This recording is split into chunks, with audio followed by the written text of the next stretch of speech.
After being in a lot of pursuits, you realize that most of the people that are running are either drunk or they just don't think we will chase them and have a minor warrant or no driver's license, and they think that something worse is going to happen.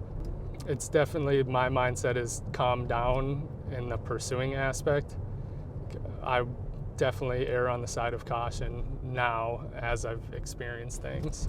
512, are you northbound? You running that way? Northbound on the 4,000. The Minnesota Post Board, which is our licensing board for the state for law enforcement, has a model policy that every state agency, law enforcement agency in the state, uses that to model whatever they deem works for their community, geographic area. Our goal is obviously to have the safest roads that we can for everybody that uses them. So everything we do, again, and including this pursuit policy, has that in mind of our mission.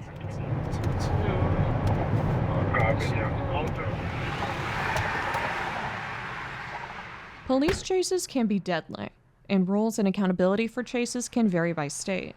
Texas leaves that up to individual departments. I believe the general consensus is it is a local control. It is an agency issue. Each chase is a separate entity. Each chase is handled on its own. Each chase, the facts are different. Each chase, your traffic. There's so many factors here that that come into a chase that it's very subjective.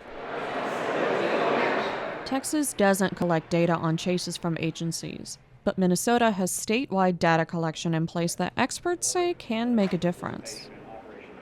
I think data collection is essential. It helps develop policy. It helps develop law.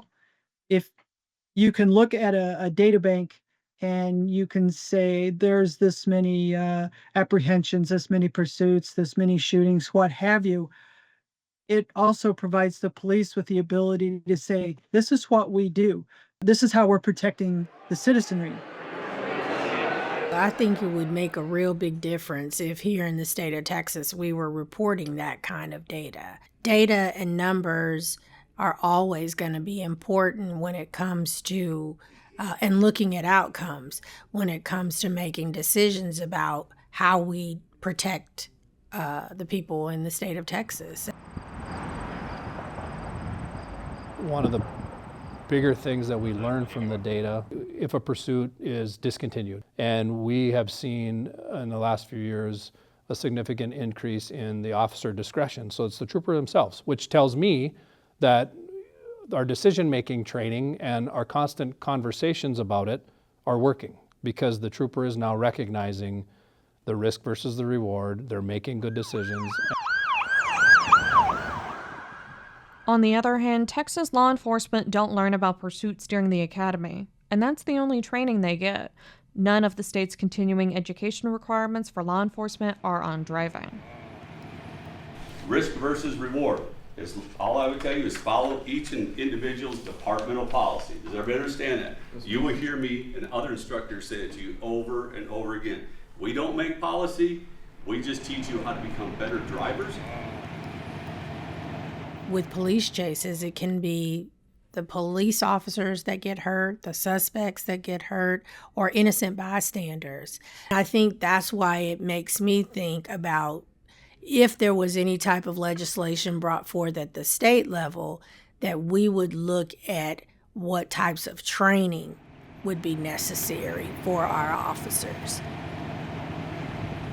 I would hope that as we march forward as an entity, the United States, that those kind of incidents become so infrequent, and professionalism, communication, data collection, that's all going to impact that, and technology as well, of course.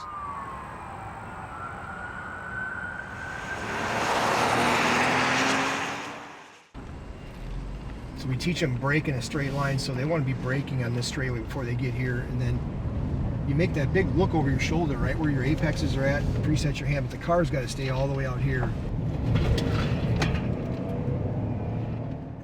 I think anything you do in law enforcement, the more training you have, the more exposure you get your people, the outcome could potentially be better because of it.